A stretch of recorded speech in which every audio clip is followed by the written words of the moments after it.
இப்போ வந்து ஒரு 2 மரத்தை கற்பனை பண்ணிக்கோங்க. 2 மரம் பக்கவாட்டில் வளர்ந்துருக்கு, ரெண்டுமே பக்கத்தில் வளர்ந்து நிற்குது. இந்த 2 மரத்துக்கு நடுவில் ஒரு கல் இருக்குன்னு வச்சுக்கோங்க. கல்லோ இல்லை மண் கட்டியோ இருக்குது அப்படின்னு கற்பனை பண்ணிக்கோங்க. இப்போ என்ன ஆகும் அப்படின்னு பார்த்தீங்கன்னா 2 மரமும் ஒட்டாமல் தனித்தனியாக நிற்கும்.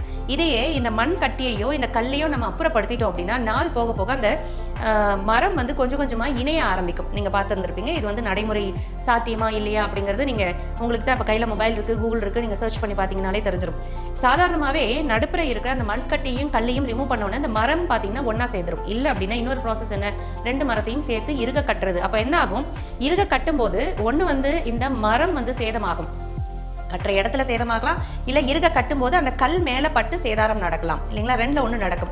இல்லை இன்னொரு ப்ராசஸ் என்ன நடக்கும் அப்படின்னு பார்த்தீங்கன்னா அந்த கல்லும் மண்ணும் வந்து பார்த்தீங்க அப்படின்னா ஒன்னோட ஒன்று இந்த மரத்தோட வேர்களும் அதுக்குள்ளே போய் சரியான வளர்ச்சி இல்லாமல் சரியான சக்தி இல்லாமல் அதோட பலனை வந்து சரியாக கொடுக்காது. இதுதான் நம்மளோட பல்கள்லையும் நடக்கிறது. பல்களை சேர்த்து கட்டும்போது இல்லை கிளிப் போடும்போது என்ன ஆகும் அப்படின்னு பார்த்தீங்க அப்படின்னா உள்ளே இருக்க டாக்ஸின்ஸ் வந்து உள்ளே தங்கும், இல்லை ப்ரெஷர்னால உள்ளே இறங்கிடும். அதாவது ஈர்களுக்குள்ளே இறங்கும், இல்லை அதையும் தாண்டி வேற ஏதாவது ஒரு இடத்துல எங்கே பாசிபிலிட்டி இருக்கோ, எந்த இடத்துல லூசனான ஒரு டிஷ்யூ இருக்கோ அங்கே போய் சேர்ந்து நின்றுடும். அப்படி நிற்கும் போது பார்த்தீங்க அப்படின்னா இந்த பல் சேர்ந்த மாதிரியான ஒரு தோற்றம் வெளியிலேருந்து பார்க்கும்போது உங்களுக்கு தெரியும். ஆனால் பிற்காலத்தில் இந்த கழிவு வேற எங்கே போய் நின்னாலும் அதற்கான தாக்கத்தை சைட் எஃபெக்ட்ஸை உடலில் கொடுத்துக்கிட்டு இருக்கும். இந்த பல்லை சீர்படுத்துறது அப்படிங்கிறது பார்த்தீங்கன்னா உள்ள இருக்க டாக்ஸின்ஸோட வெளியேற்றம் தான். நடுப்புற ஏதோ ஒரு கல்லோ மண்ணோ ஏதோ ஒன்று இருக்குது, ஒரு டாக்ஸின் அப்படிங்கிற பேரில் அங்கே இருக்குது. அது வெளியேறிடுச்சு அப்படின்னா இந்த பல் ஆட்டோமேட்டிக்காக ஒன்றா சேர்ந்துடும் அப்படிங்கிறது தான் நாங்கள் பல வருடமாக பார்த்துட்ருக்கோம். என்னோட வாழ்க்கையிலையும் சரி, என்னோட மகளோட நிறைய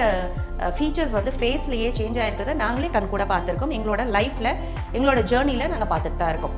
உங்கள் உடல் மற்றும் மனம் சார்ந்த எல்லா விதமான நோய்களிலிருந்தும் முற்றிலும் விடுதலை பெறுவதற்கு Cosmo classical Aqua healing centre.